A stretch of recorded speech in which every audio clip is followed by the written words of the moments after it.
बिस्मिल्लाहिर्रहमानिर्रहीम। आज की वीडियो में खुश आमदीद। नए आने वाले हजरात से गुजारिश है कि प्लीज़ मेरे चैनल सब्सक्राइब कर लें, शुक्रिया। आज मैं आप लोगों को एक बहुत ही प्यारा वाक़या सुनाने जा रहा हूँ, उस्ताद और शागिर्द का वाक़या। एक उस्ताद अपने शागिर्दों से कहा करता था कि ये दीन बड़ा कीमती है।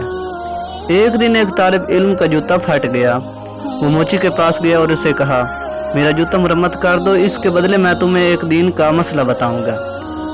मोची ने कहा, अपना मसला अपने पास रखो, मुझे पैसे दो और अपना काम करवा लो। तालिब इल्म ने कहा, मेरे पास पैसे नहीं है। मोची किसी सूरत न माना और पैसों के बगैर जूता मरम्मत नहीं किया।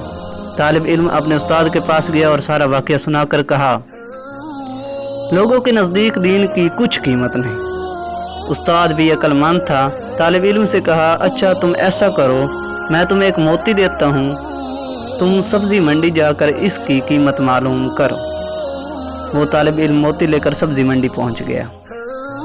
वो एक सब्ज़ी फरोश से कहा, तुम इस मोती की कीमत लगाओ। सब्ज़ी फरोश बोला, तुम इसके बदले यहाँ से 2 लीमू उठा लो। वो बच्चा उस्ताद के पास आया और कहा, इस मोती की कीमत 2 लीमू है। उस्ताद ने कहा, अब तुम इसकी कीमत सुनार से मालूम करो।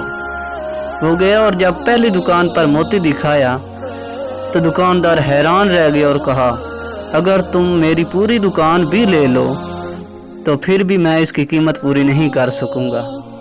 तालिब इल्म उस्ताद के पास आया और सारा वाक़या सुनाया। उस्ताद ने कहा, बच्चे, अगर तुम दीन की कीमत जाहिल से पूछोगे तो उसके नज़दीक इसकी कुछ कीमत नहीं। दीन की कीमत सिर्फ अहले इल्म ही समझ सकते हैं। जाहिल क्या जाने दीन की कीमत को।